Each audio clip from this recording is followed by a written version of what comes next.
Hello, Cambly learners! My name is Molly, and I am a tutor on Cambly.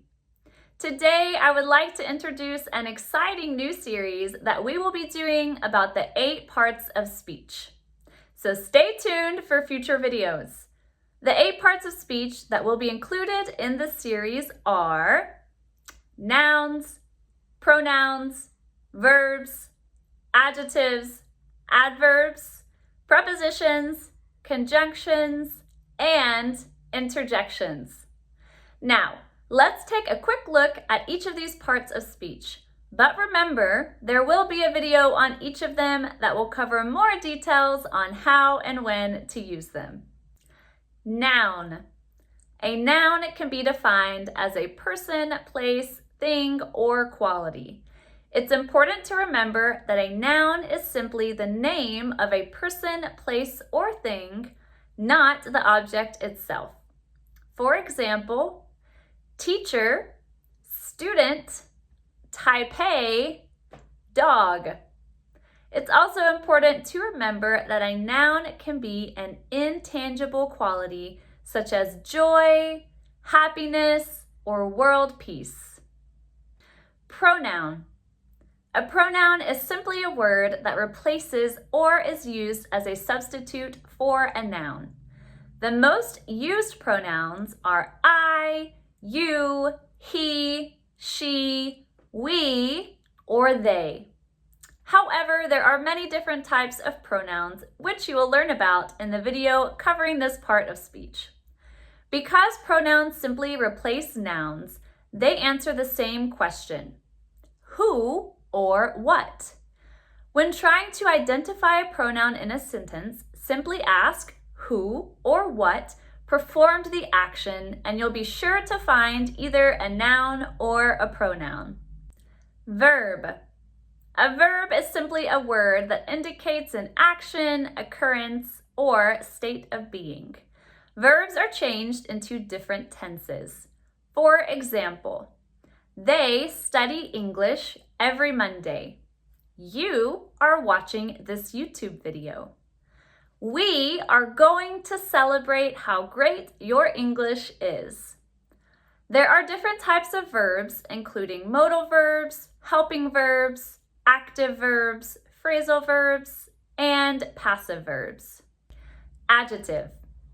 In the most basic terms, an adjective is a word that describes a noun or a pronoun. An adjective can be possessive, demonstrative, descriptive, or refer to quantity. An adjective answers one of 5 different questions: which, how many, how much, whose, and what kind.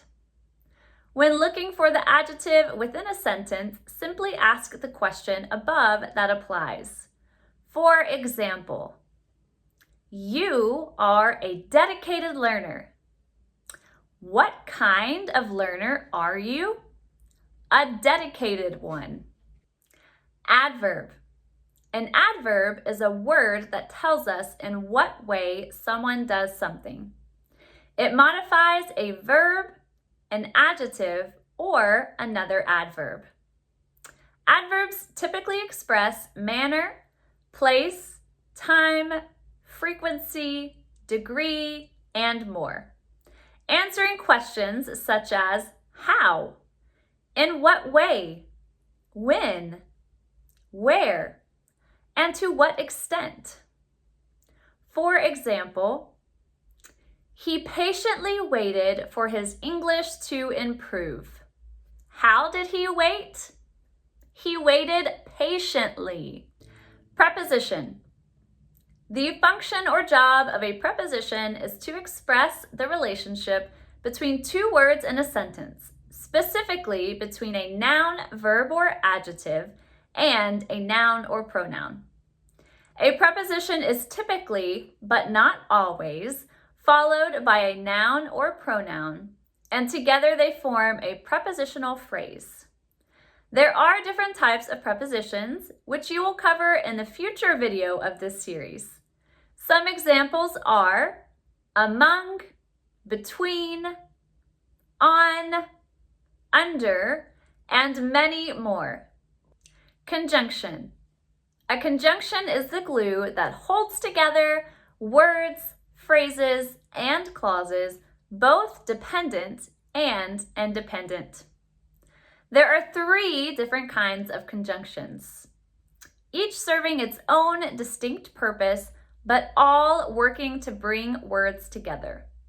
A few of the most common conjunctions are because, but, although, since, and so. Interjection. Interjections simply convey the way the author or speaker is feeling. Interjections are rarely used in academic or formal writing. They're more common in fiction and artistic writing. They're usually, but not always, offset by an exclamation point, which is also used to show emotion.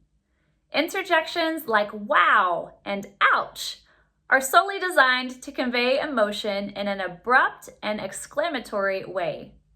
They express meaning or feeling in a word or two. They do not relate grammatically to the other parts of the sentence, nor do they help the reader understand the relationship between words and phrases in the sentence. Interjections are commonly used at the beginning of the sentence. For example, wow, your English is so good. Ouch, I cut my finger while slicing vegetables. Uh-oh, we are almost out of time for this video. So these are the 8 parts of speech in a nutshell. Remember to look out for the future videos for each part of speech in this series.